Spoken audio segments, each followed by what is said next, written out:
Try it today, Lesson 21. We'll start this lesson with a look back over some ground you've already covered. Just read through pages 241 and 242 of your booklet, repeating the exercises that you're asked to play and doing your best to answer the questions. When you've finished, switch on the tape again and we'll give you the right answers. You'll find that the questions this time require a bit of thought, and the answers may be none too obvious. But do have a go at working them out. So, what about the first question on page 241? If you shift the bottom note of a third up an octave, what interval do you get? The answer is a sixth. For instance, C to E is a third, but if you put the C above the E, you get E to C, which is a sixth. This interval turned upside down, E to C instead of C to E, is called an inversion. Now there's a very useful fact about any interval and its inversion. They always add up to 9. As we've just seen, the inversion of a third is a sixth, and 3 plus 6 equals 9. C to D is a second. Its inversion, D to C, is a seventh, and 2 plus 7 equals 9. Again, C to F is a fourth, its inversion, F to C, is a fifth, and, hey presto, 4 plus 5 equals 9. Hopefully this is one rule simple enough for you never to forget. The question on page 242 may have seemed a trifle odd, but there is in fact a good reason for giving the key signature of the F major scale as B flat rather than A sharp. If you think of the notes of the scale, F, G, A, B flat, C, D, E and back to F, you can see that all the basic note names are there. There's no gap in the musical alphabet. But what do we get with A sharp? F, G, A sharp, C, D, E and F. You'll notice immediately that the B is missing. In the same way, for the G major scale, if you made the key signature G flat instead of F sharp, there wouldn't be any note representing F in the scale. It would go straight from E to G flat. So we always choose sharps or flats for the key signature so as to avoid any gaps like this in the naming of the notes. It's a small point, but worth understanding.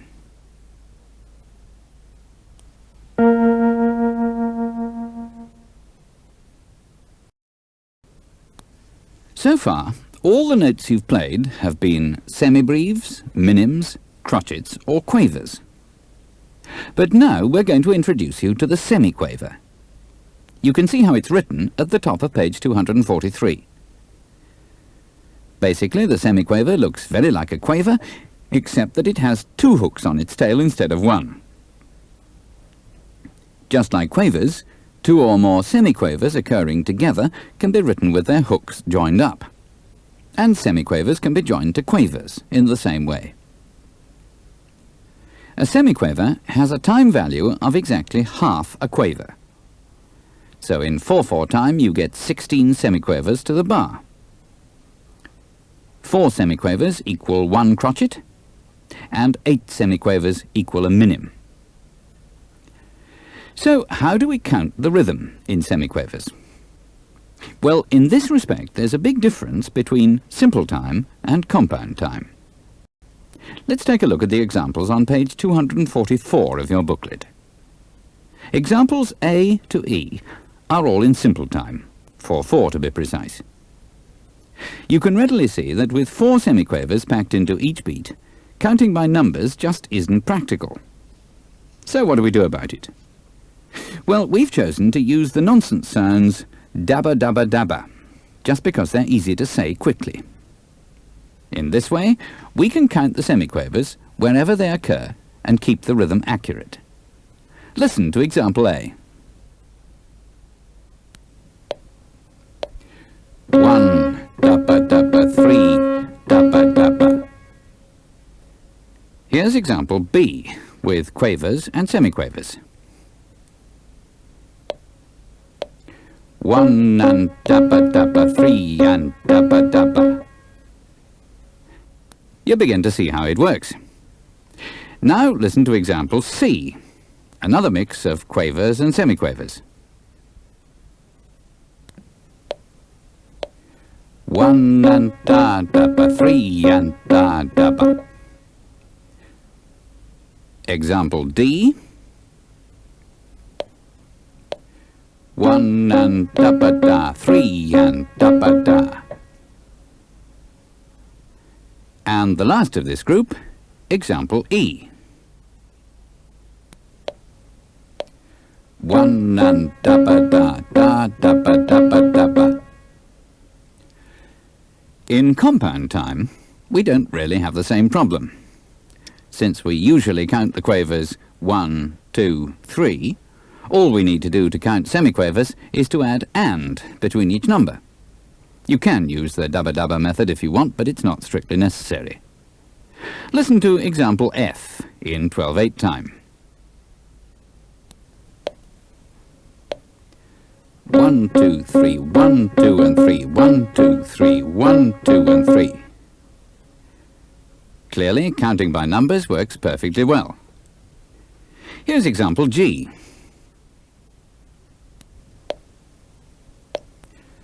1, 2 and 3, 1, 2 and 3 and 1, 2 and 3, 1, 2 and 3 and. Example H.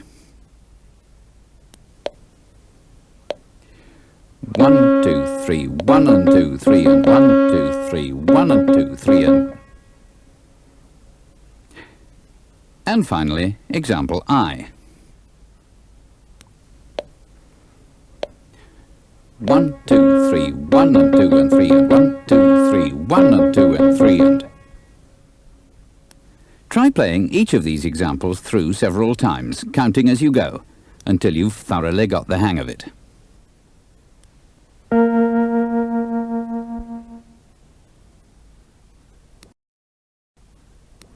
Now for some exercises with semiquavers. Exercise 228 is for the right hand. As the C at the start of the piece tells you, this is in 4/4 time. So remember, however many notes you have to play, there are still only 4 beats to the bar. Exercise 228.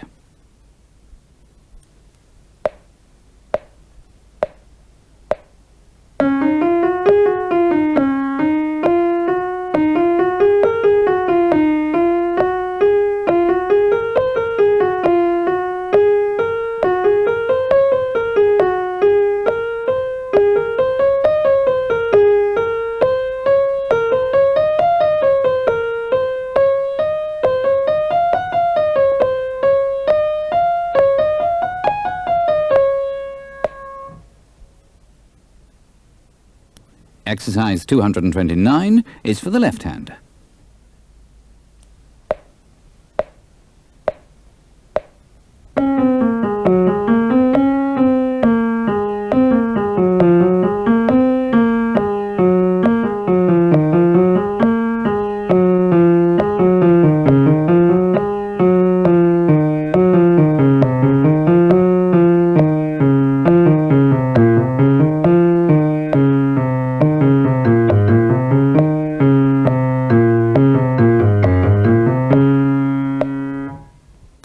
Exercise 230, for the right hand, is in 3/4 time.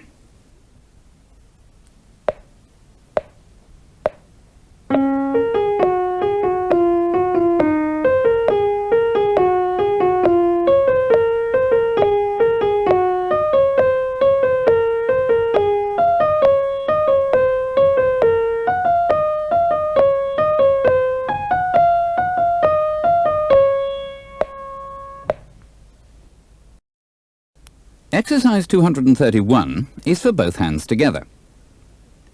The most unusual aspect of this piece is that the left hand plays an octave above the written notes throughout. So the first 4 notes in the left hand are the F below middle C itself, the F above middle C, and middle C again. This takes some getting used to, so try the left hand on its own until you've got the notes right. You'll also see that the right hand plays an octave above for 8 bars at the end of the second page, These legato thirds, played quite high up on the keyboard, will also need some practice. Some of them require the thumb-under technique for playing thirds, which you met in Lesson 19. When you're playing the semiquavers, remember that 2 semiquavers fit against 1 quaver, just as 2 quavers fit against 1 crotchet. Some of the semiquaver runs will test your thumb-under technique. Try to make them as smooth as possible. The words at the end of the second page of the exercise, da capo al fine, mean that you go back to the beginning and play through the piece again until you reach the word fine, which is the end. So the last 8 bars on the second page are really the middle section of the exercise. Listen to it now and you'll hear how it goes. Exercise 231 in F major.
Serene is our piece with backing group for this lesson.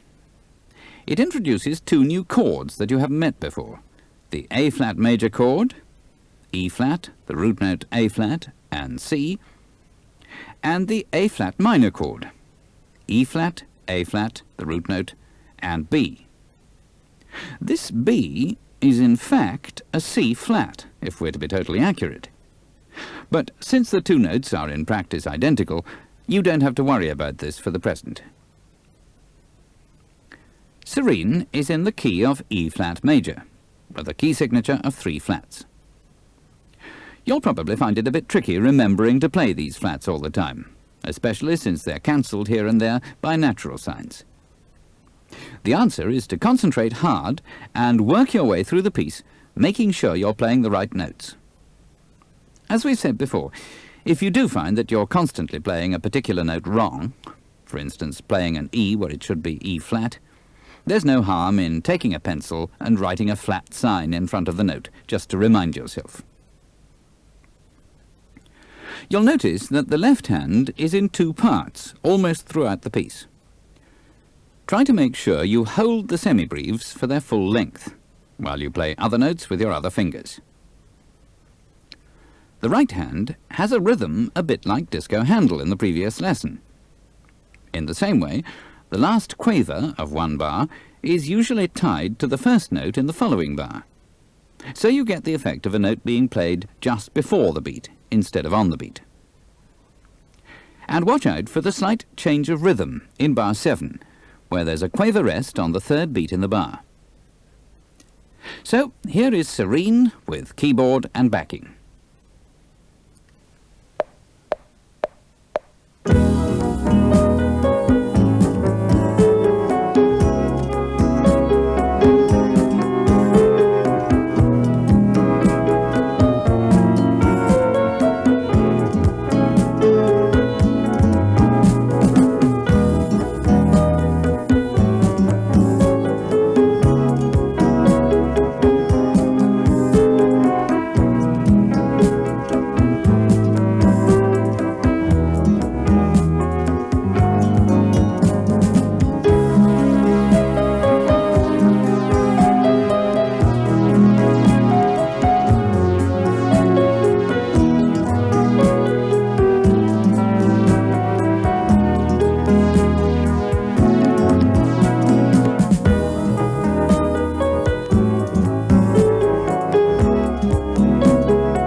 And now, here's the backing only.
So far, you've met quite a large number of chords in a more or less piecemeal fashion, without really understanding how they're constructed or how they relate to one another.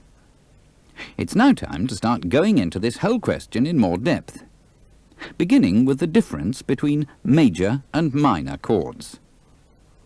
The section in your booklet on major and minor, on page 250 and the top of page 251, explains the difference quite clearly.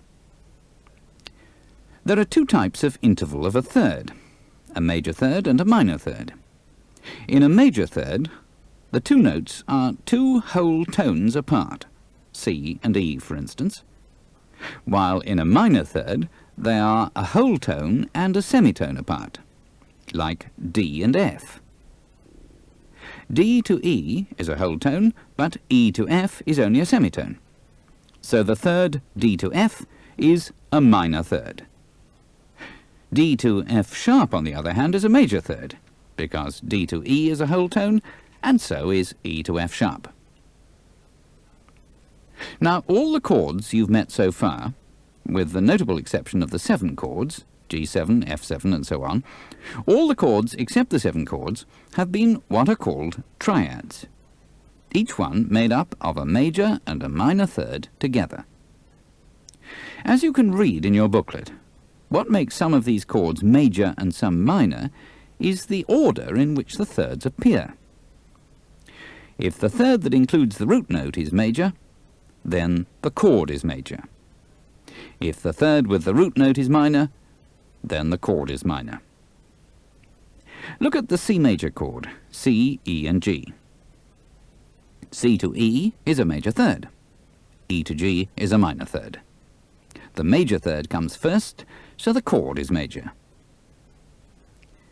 Now look at the D minor chord, D, F and A. D to F is a minor third, F to A is a major third. The minor third is first, and the chord is minor. One word of warning, though. This all only works if the root note is the bottom note of the 3, in what we call root position. If you're finding all this theory hard going, by the way, just stop for a while, think about it, and try to take it in. Then switch the tape on again, ready for the next stage. We're now going to look at the chords on the first 6 degrees of the C major scale, the chords that have the notes of the scale as their root notes. If you need to remind yourself of the degrees of the scale and their names, have a look back to page 99 of your Lesson 9 booklet, where they're set out for you.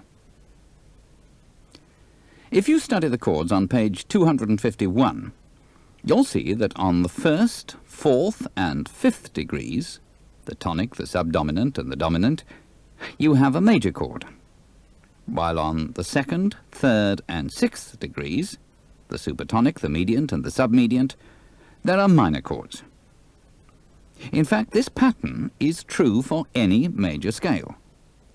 Major chords on the 1st, 4th and 5th degrees, minor chords on the 2nd, 3rd and 6th. This is always the effect we get as long as all the notes for the chords are chosen from the 8 notes of the major scale itself.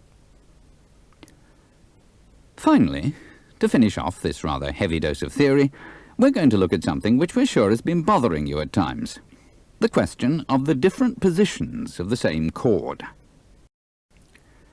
At the top of page 252, you can see the 3 positions of the C major chord. The root position, C, E, G, the first inversion, as it's called, E, G and C, and the second inversion, G, C and E. The root position and the 2 inversions are all the same C major chord, because they all have the same 3 notes, only in a different order. Let's hear them now. Here's the C major chord in the root position.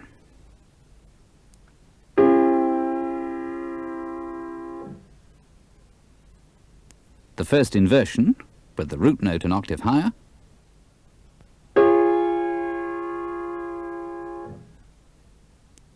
and the second inversion, with the E an octave higher.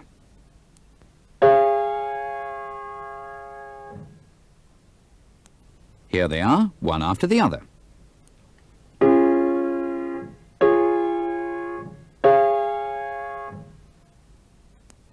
Now let's try it with the other chords on the C major scale, played with the right hand.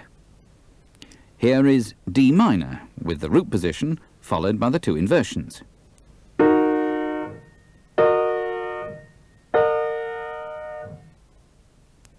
E minor.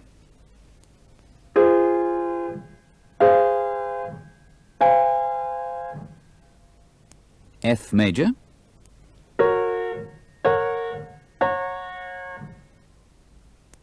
G major.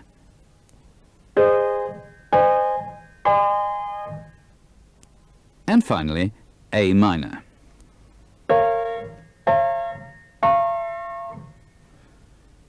Try out these chords, and others, for yourself in their 3 positions, using both your right hand and your left, until moving from the root position to its inversions and back feels totally natural and easy.